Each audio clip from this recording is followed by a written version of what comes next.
Welcome. I'm the DeadwoodJedi, and this is the first in what I hope is a series of videos about tuning for the clan boss. I'm calling it my clan boss tuning series. Real creative name. But the idea behind this is I'm going to show a few different speeds that you can run your clan boss team at, your composition, so that you can go faster, do more damage, hopefully just do better overall. Maybe use some unique champions in different ways than you'd thought of before. It's probably not going to be anything too groundbreaking, but the idea is that this is a resource for you guys to find some different speeds to run your teams at. Now, this one in particular, I'm very excited about. This is a unique run that I've been working on, and it's what I'm calling an endless speed buff. The idea is that you run with an apothecary or other speed buff champion, as well as a Sandlash survivor, and who extends that debuff, or another buff extender, excuse me. Regardless of how you set it up, the idea is that you put and you maintain a speed buff on all your champions all the time. Now, I've set mine up so that all my champions are moving at a 3-2 speed ratio.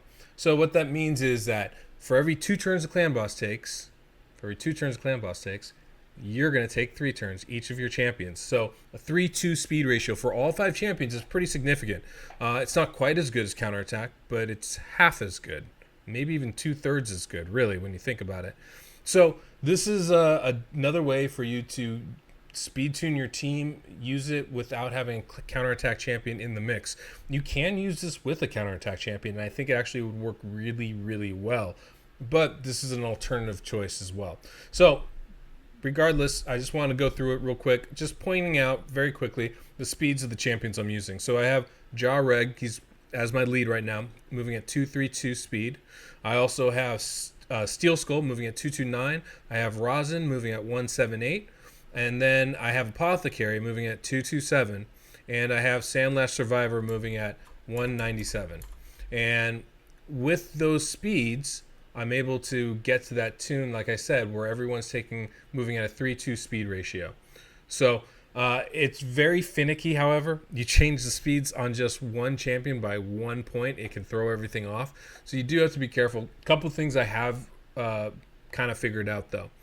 You need at least one person at 230. I think you need the other one about 229. And then the low speed champion isn't as crucial. But you do need Apothecary in that 225, 227, 228 range. And the Sandlash Survivor cannot be slower than 197. If you make him even 1 point slower, you can see it throws off the run, so you don't get that perfect tune. Now, I've run, I've tested something similar to this in the calculator where Apothecary is the fastest champion, and that can work. I know there are alternatives to this, but you're going to have to explore and figure those out for yourselves. I just want to give you that example in places to start. Typically, if you hit that 220 to more like 225 to 235 range, you're going to start getting champions moving at a 4-3 ratio. If you start getting into that 260 range, you start getting champions going in that 3-2 speed ratio. The speed buff, what it's doing is it jumping up all those numbers by 30%. So this 232 is really more like, what's that, like 268 around there? And that is a key number. That is one of those numbers where you get to that point, all of a sudden you start moving at a 3-2 ratio. So with that said, you can kind of figure it out for yourself. If you mark off those spots, right? 260, 240, 230, 220, and then 200, 190, 170, 180, those kind of break even spots where the speeds change on your champions once you hit them. So you can kind of figure that out. So like that 225 to 235 range, you hit that 4-3 ratio spot. That 240, 245 range, you start hitting that 4-3 ratio when everybody's over 190 as opposed to 170. The 260 range, 265, 268, you start hitting that 3-2 ratio when everybody's under 190. So some things to think about. What the speed buff does is allows you to go at those speeds without having to invest in the speed in your gear. So that can be a big boon.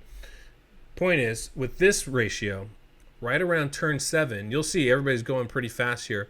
But at turn 7, you hit that 3-2 ratio. Now, what do I mean by that?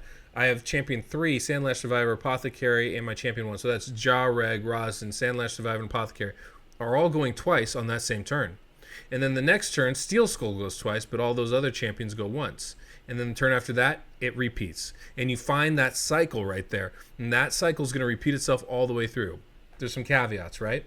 A couple ways this could go wrong. What if Apothecary gets stunned? If Sandlash Survivor gets stunned, that's going to throw off the entire speed tune because you need that buff and you need the extension of it going consistently. That's the key to this. You can't get your speed people stunned. It'll throw it all off. I did not use any cycle of magic. I don't have any rapid response buffs or arcane celerity buffs on my team. That's all important. I take that off to make sure the speed tune stays the same. But even with that, this is a pretty cool little run. It's not super long. I'm running it at Ultimate Nightmare. You can run it at Nightmare and you will find yourself a tune as well. It is not the same tune, but you will find one in there. So I'm just going to show the total stats. So if you want to check it out, you can pause it.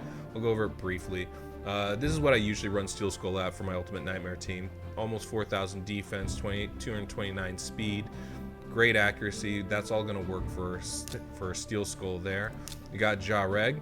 I have Jareg in Stalwart gear, which is going to help him survive a lot longer, especially when he's doing ally protection. 3,400 defense, 58,000 health. Okay, crit rate and damage. He's not a big hitter, so I don't worry about it too much. 266 accuracy is going to be great. I want him to make sure he gets that debuff on. Sandlash Survivor, who also has an ally protection ability. He's in Stalwart gear as well. He's got 3,400, 3,500 defense, 36,000 health. I'd rather have that defense a little bit higher and not care as much about the health, but this is where we're at right now. Crit rate and damage are solid for this build here, and you can see there's room to improve. It's not like everything's maxed out on this. It's rather difficult to get to these speeds, so it's not something I was worried about too much. I have Apothecary also in Stalwart gear. I'm more concerned about his survival. He's probably got the lowest defense on the team, 3,200 defense, 31,000 health. Good crit rate. Crit damage is not that crucial. The big thing, if I were to do this, I would obviously level all these up, level up that shield, some things that can increase his defense in that case, and then make him a little bit more tanky. I'd also want him to get a lot faster if I could. Right now 227 speed is good, but I would prefer him to be going first. Although we're tuned, so I don't need to really concern myself too much with that. Scarhide I also have in Lifesteal gear. This is my normal Ultimate Nightmare run for him, so his crit rate and damage are quite high. Accuracy is where I want it. Defense is a little lower than I'd like that closer to 4,000, but this is the gear I have. But 3,600 is going to be fine. So we're going to go ahead and run this. We'll see how it goes. I have the team all in here. You can see Jareg's my lead, and we're going to just give it a run and see how it goes. And I'm just going to narrate a little bit as it happens. So as we jump in here, I had to do a voiceover for it again as the sound was kind of off. But I kind of hesitated here. We start off on auto, and I'm so used to manualing the beginning of my runs, I forgot that this composition is a full auto composition. You just press auto from the get-go, and it works. So yeah, they just go in, you get those speed buffs up, but you extend them with Sandlash Survivor, and then they're going to stay up almost all the time. Now, one of the interesting things I realized was that because Jareg uses the increased defense buff as well as Steel Skull, you have that buff up almost the entire fight, which just makes the entire team tankier. It's a more sustainable run, and defensive champions like Rosin are going to hit, and Sandlash for that matter, are going to hit much, much harder. So that's a nice ancillary benefit to a grouping like this. One of the things I was thinking about, because you'll notice our debuff bar never gets full. It gets pretty close, halfway, 3/4, but we never get a full 10 debuffs on there. I was thinking Frozen Banshee would actually be fantastic for this run. The reason why is she'll take 1 turn to put up the poison sensitivity, and then the next 2 turns she'll put up 4 poison debuffs on 2-turn cooldowns. but that's only within 2 turns of the clan boss going. That means by the time she gets a 4th run in, she's gonna have 7 debuffs out the whole time. Now you can see right here we're in turn 7, so Rosin goes, then Sandlash, Apothecary, Jareg, and finally Steel Skull. There's Rosin's 2nd turn, Sandlash 2nd turn, Apothecary goes again, and Jareg finishes that out. We're already in the 3-2 speed tune. This time, as I paused it here, Steel Skull's gonna go twice, and then everybody else is gonna go once. So we're already in that speed tune here. I put it on 1 time so you guys can see it nice and easy. Rosin gets his stuff. So there goes Sandlash. Apothecary goes. You see that boost help everybody out. And Jareg goes. And there's Steel Skull's 2nd turn. We got the increased defense up yet again. The stun hits Jareg. That's okay. We're going to have to be all right with that. We do have to pay attention to the decrease attack debuff going on regularly. But in general, we're going to be taking so many turns, it's not going to be much of a worry once we start getting into this, making sure that we have those debuffs on consistently. So at this point, you have a pretty good sense of how this run works and how the turns cycle over and over. So I think what we're going to do here is we're going to cut it, and I'm just going to speed up some of the clan boss stuff so you can still see it, but it's not taking forever. And then I'll come back right towards the end.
Pretty sure right here is where we're going to lose Steel Skull and Apothecary. You saw that increased defense fell off them, that buff left. That's immediately after that they both collapsed.